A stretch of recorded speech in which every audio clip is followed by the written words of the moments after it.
آپ جس سے بات کرنا چاہتے ہیں اس سے اعتماد سے بات کیوں نہیں کر سکتے؟ اس کے لیے ضروری ہے کہ آپ اپنے آپ کو تسلیم کریں۔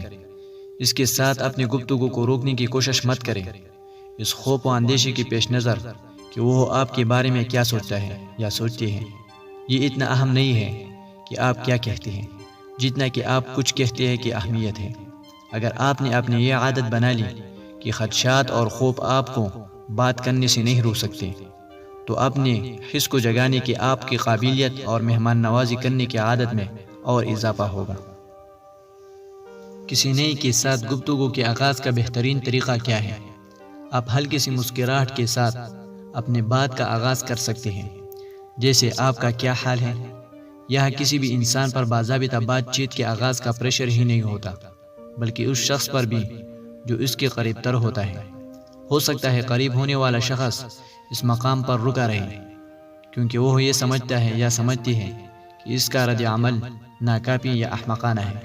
اگرچہ کچھ تکنیک کی چابیاں ہر کوئی بآسانی رکھ سکتا ہے، گفتگو کے آغاز کے لیے اس قسم کی مشکلات کی ضرورت نہیں ہوتی۔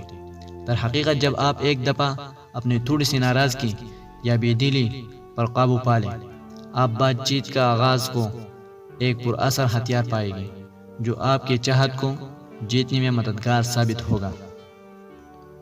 سب سے پہلے آپ کو یہ سمجھنا چاہیے کہ گفتگو الفاظوں کا ہیر پھیر ہے۔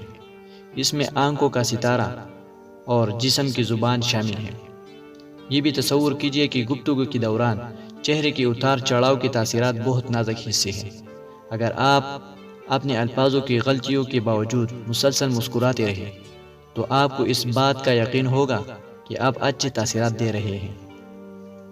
اب ہم بنیادی باتوں کی طرف نظر دوڑاتے ہیں۔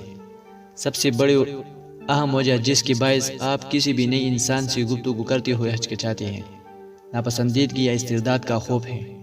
آپ کے ذہن پر یہ خوف سوار رہتا ہے کہ اگر آپ صحیح بات نہیں کر رہے ہوگے تو آپ کو مسترد کر دیا جائے گا۔ کتنی ندامت کی بات ہے، کتنی شرمندگی کی بات ہے۔ آپ کسی بھی پریشانی میں صرف اپنے آپ کو اس تصویر سے نکال سکتے ہیں۔ کامیاب گفتگو کی چابی آرائشی الفاظوں کے استعمال میں نہیں، بلکہ اس کا راز تو جوش اور خیال کرنے والے انسان کی گفتگو میں ہوتا ہے۔